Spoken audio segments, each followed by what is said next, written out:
আজকে আমরা নারায়ণগঞ্জের সিদ্ধিরগঞ্জ এসেছি গাজী সালাউদ্দিন ভাইয়ের বাসায়। গাজী সালাউদ্দিন ভাই আমাদের জুলাই গণ অভ্যুত্থানের একজন অকুতোভয়ী সৈনিক ছিলেন। তিনি গণ অভ্যুত্থানে অংশগ্রহণের সময় গুলিতে আহত হন, তার গলায় একটি স্প্লিন্টার ছিল, তার চোখ ক্ষতিগ্রস্ত হয়েছিল এবং আহত অবস্থায় গণ অভ্যুত্থানের পরে এতগুলো দিন তাকে অতিবাহিত করতে হয়েছে এবং গত 26শে অক্টোবর তিনি ইন্তেকাল করেন। আমরা গাজী সালাউদ্দিন ভাইয়ের এই মৃত্যুতে গভীরভাবে শোকাহত। এরকম হাজারো জুলাই গণ অভ্যুত্থানের যোদ্ধা, আহত যোদ্ধারা সারা বাংলাদেশের বিভিন্ন জায়গায় ছড়িয়ে ছিটিয়ে আছে। গণ অভ্যুত্থানের অংশগ্রহণকারী আহতদের যে সুচিকিৎসার দায়িত্ব এই অন্তর্বর্তী সরকারের ছিল, তারা তা সম্পূর্ণরূপে পালন করতে পারেনি বিধায় আমরা এখনো আমাদের লাশের সারি বাড়তেছে, মৃত্যুর সংখ্যা বাড়তেছে, আমাদের শহীদের সংখ্যা বাড়তেছে। আমরা গাজী সালাউদ্দিন ভাইয়ের এই মৃত্যুতে গভীরভাবে শোকাহত।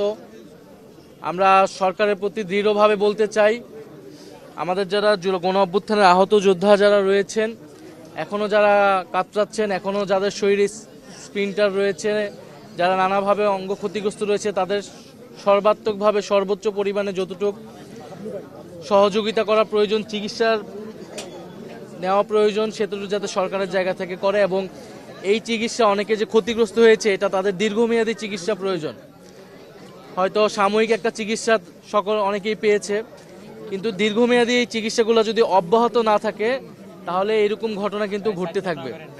ফলে এখন আমরা নির্বাচনের ডামাডোলে যাতে আমাদের এই আহত ভাইদের কথা, আমাদের এই শহীদ পরিবারদের কথা ভুলে না যাই, না হলে আমাদের এই গাজী সালাউদ্দিন ভাইয়ের মতো এরকম অনেকেই কিন্তু মৃত্যুবরণ করতে থাকবে। ফলে এই যে তাদের স্বাস্থ্য সুবিধার কথা যেটা বলা হয়েছে, এইটা নিয়েও নানা অভিযোগ আছে এবং পরবর্তী নির্বাচিত সরকার যেই আসুক না কেন আমাদের এই চিকিৎসা যাতে অব্যাহত থাকে, সেই কমিটমেন্টটা যাতে সবার প্রতি সবার জায়গা থেকে থাকে। এবং গাজী সালাউদ্দিন ভাইয়ের পরিবারের পাশে আমরা আছি। আমরা কর্তৃপক্ষের কাছেও সরকারের কাছেও আহ্বান জানাবো তাদের পরিবারের দায়িত্ব যাতে রাষ্ট্র নেয়। ওনার দুটি সন্তান রয়েছে, ওনার স্ত্রী অসুস্থ এবং গাজী সালাউদ্দিন ভাই ওনার একটা কথা আমরা শুনতে পেয়েছি যে উনি মারা যাবার কয়েকদিন আগে কোনো একটা রাজনৈতিক দলের নেতাকর্মীদের দ্বারা তিনি হেনস্থার শিকার হয়েছিলেন।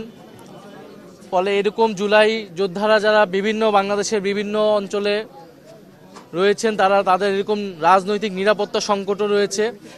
জাতীয় নাগরিক পার্টির জায়গা থেকে আমরা সবসময় তাদের সর্বাত্মকভাবে পাশে আছি, কিন্তু সরকারকেও দায়িত্ব নিতে হবে এবং সকল রাজনৈতিক দলকেও এই দায়িত্ব নিতে হবে যাতে এই পরিবারগুলো, এই মানুষগুলো লড়াইয়ের ফলে, তাদের ক্ষতির শিকারের ফলে কিন্তু আমরা গণ অভ্যুত্থানে সফল হয়েছিলাম, আমরা ফ্যাসিবাদকে বিতাড়িত করতে পেরেছিলাম এবং বাংলাদেশকে নতুনভাবে বিনির্মাণের স্বপ্ন দেখতে পাচ্ছি।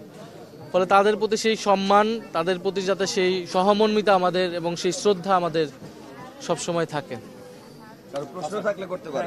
কোন রাজনৈতিক দলের দ্বারা হেনস্থার শিকার হয়েছে? আমরা এখানে শুনতে পেয়েছি স্থানীয় বিএনপির কয়েকজন নেতাকর্মী দ্বারা তিনি হেনস্থার শিকার হয়েছেন। পরে এটা থানা পুলিশ পর্যন্ত গিয়েছিল। ফলে এবং প্রতিটা আওয়ামী লীগের জায়গা থেকে তো আমাদের যারা গণ অভ্যুত্থানের যোদ্ধা ছিলেন তারা সবসময় হেনস্থার শিকার হয় বা একটা থ্রেটের মধ্যে থাকে। আমরা এরকমটা ওনার পরিবারের কাছ থেকে শুনতে পেয়েছি।